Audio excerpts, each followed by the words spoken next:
បាទសួស្តីអ្នកនរគ្នាអញ្ចឹងថ្ងៃនេះយើងតមេរៀនយើងបន្តទៀតយើងចូលទៅដល់របៀបប្រើប្រាស់និងបង្ហាញ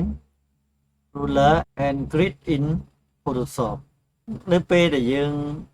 កំពុងតែធ្វើការឈរនៅលើកម្មវិធីរបស់យើងបើសិនជាករណីដែលអត់មានឃើញមានបន្ទាត់នៅពីលើនេះទេ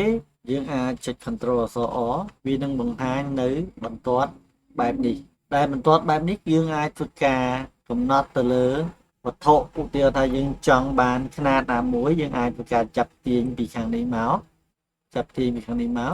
ហើយយើងអាចធ្វើការចាប់ទាញដាក់កន្លែងនេះអញ្ចឹងយើងអាចដឹងថាតើកម្ពស់ឬក៏គម្លាតដែលយើងចង់បាននោះ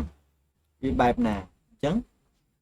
យើងអាចកំណត់បែបនេះទៅតាមប្រឡោះបន្ទាត់ឧទាហរណ៍ហើយក៏យើងអាចធ្វើការលុបបន្ទាត់នេះបានមកវិញយើងគ្រាន់តែចុចឲ្យចំបន្ទាត់នេះឲ្យវាចេញជាលក្ខណៈពណ៌ខៀវបែបនេះមកហើយយើងចុច delete អញ្ចឹងវានឹងបាត់ចុចមកឲ្យចំពណ៌ខៀវ delete ចុចមកឲ្យចំពណ៌ខៀវបែបនេះឬចុច delete ទៅវាទៅហើយ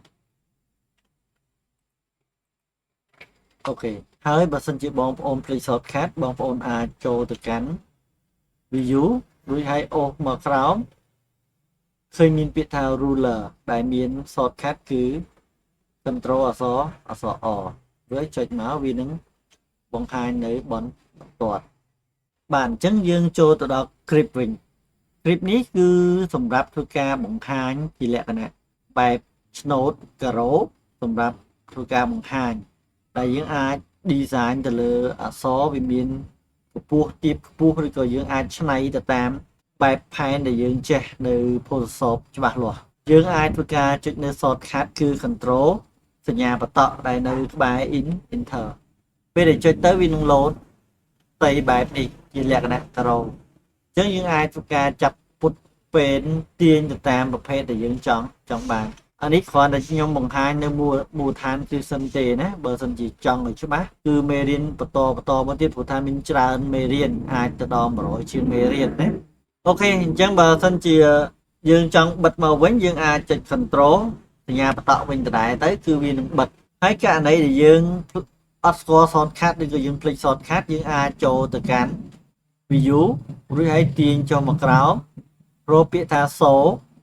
រួចហើយងាកទៅខាងស្ដាំបន្តិចឡើងទៅលើរកពាក្យថា grip ឬក៏ shortcut control បូកបន្ត